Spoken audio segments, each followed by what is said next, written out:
Hey everyone, this is the Gadget Guru. This is going to be a deck profile of my friend's deck. His name is Alex.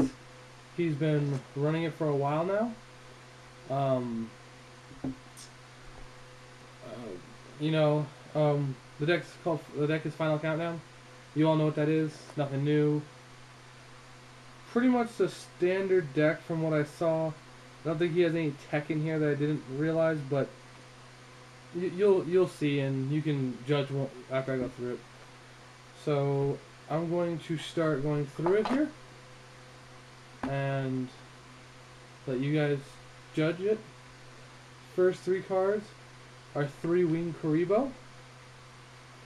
See if you can see those. Wing Kuriboh. Its effect is when it's destroyed during that turn, you take no damage. So whether they Celestia, whether they Nolman cross out it, if they kill it, you don't take damage during that turn. So it's like a Waboku in monster form. The next three cards are Zero Gardenas. It tributes itself to negate all damage during that turn. So it's another Waboku. You just summon it, and they go tribute it, no damage. And it can be used while Skildred on the field too. It's just like an Exile Force. Next card is 3 Cyber Valley. Shiny. 3 Cyber Valleys. It removes itself from play when they declare an attack to draw a card and end the battle phase. And it can be used with Skildred on the field. It's important to know that all of these monsters, all 9 of them, can be used with Skill Drain. They all activate in grave or off the field, so Skill Drain doesn't stop them. That's important. Remember that. The next card, the main card of the deck, is 3 Final Countdown. Final Countdown says pay 2,000 life points. In 20 turns, you win the game.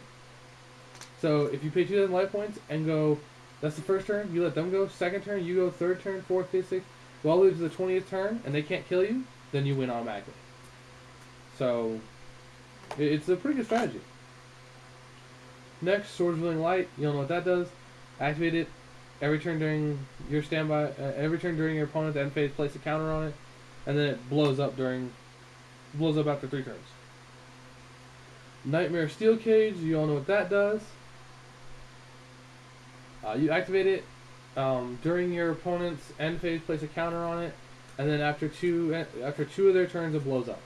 So Sword stalls for 3 turns, they stall for 2. Next, 2 Fluid Summoning Kuriboh. Fluid Summoning Kuriboh says special 1 Kuriboh monster from your deck. So you activate this and special summon Wing Kuriboh when they declare an attack. So, or you can activate it to bring out Wing Kuriboh to remove a Cyber Valley to draw 2 if you want to. 1 level limit Area B. All level 4 and higher switch to defense. Next, 1 Thunder Ruler. He only runs 1 of this because he doesn't like it because it's not chainable like all the rest. This can only activate in their standby. So he doesn't like it too much, so he only ran 1. 1 G-Bind. Gravity Bind. All level 4 and higher cannot attack. 3 Waboku. During the turn this card is activated, all damage to the controller of this card is reduced to 0. 3 Frozen Soul. Frozen Soul says you can only activate this card when you have 2,000 or less life points than your opponent. Your opponent must skip their next battle phase. So it just stops them from entering the battle phase, just like Threatening Roar. Followed up with 3 Threatening Roar. Your opponent cannot enter the next battle phase, so can't do anything. Follow that up with some draw cards. 3 Reckless Greed. It says draw 2, skip 2, so basically just gives you 2 turns draws really fast ahead of time.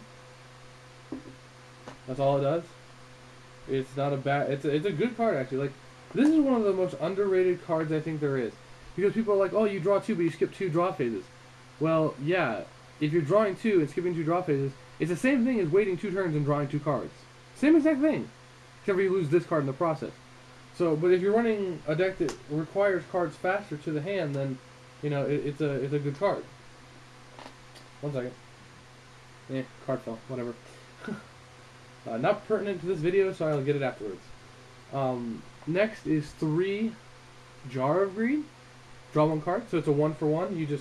It's just there to thin the deck. You draw a Jar of Greed, activate, draw another card. So just thins your deck really fast, helps you get countdown faster.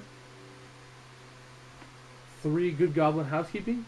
This card says draw 1 card, and then if you have any additional of these in the graveyard, draw an extra card for that, and then put 1 card at the bottom. So the first card, you draw 1 card, put 1 at bottom. So it's a -1, but you get to change out a card in your hand. The second one, you draw 2, put 1 back, so it's a +1. And the third one, you draw 3 and put 1 back, so it's a +2. So the more you get of these, the more pluses you get off of them. And then finally, last of the main deck is 3 Accumulated Fortune.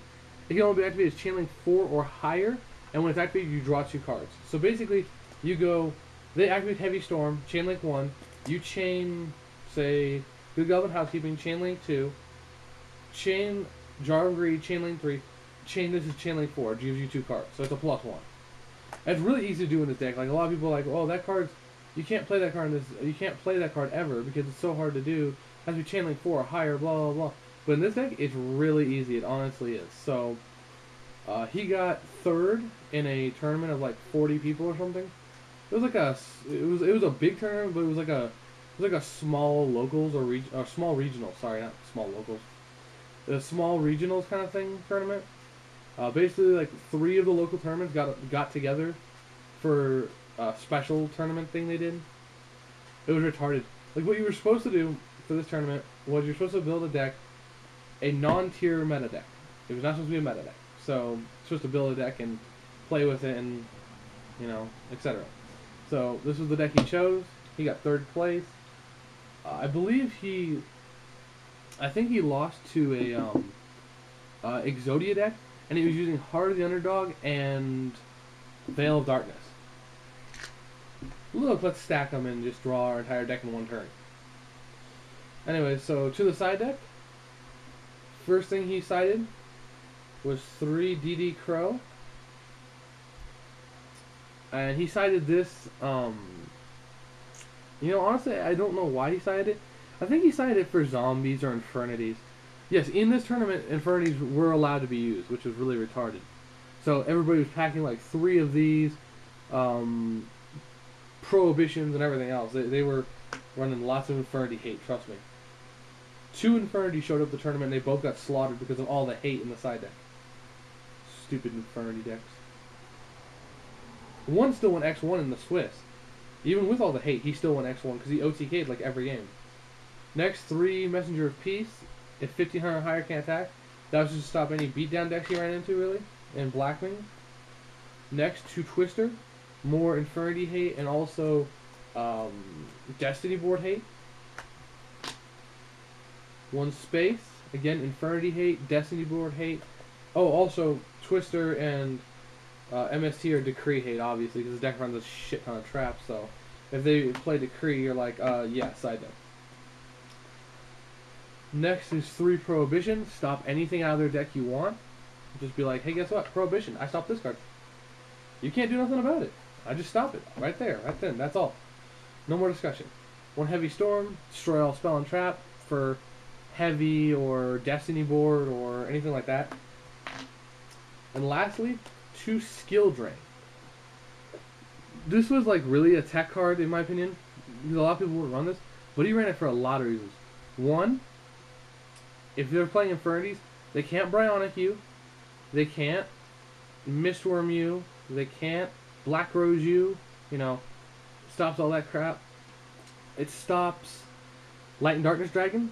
Or, you know, monsters that would really hurt you, like Jinzo, or, I don't know, use your imagination. Black Rose, Judgment Dragon, something like that, Lila.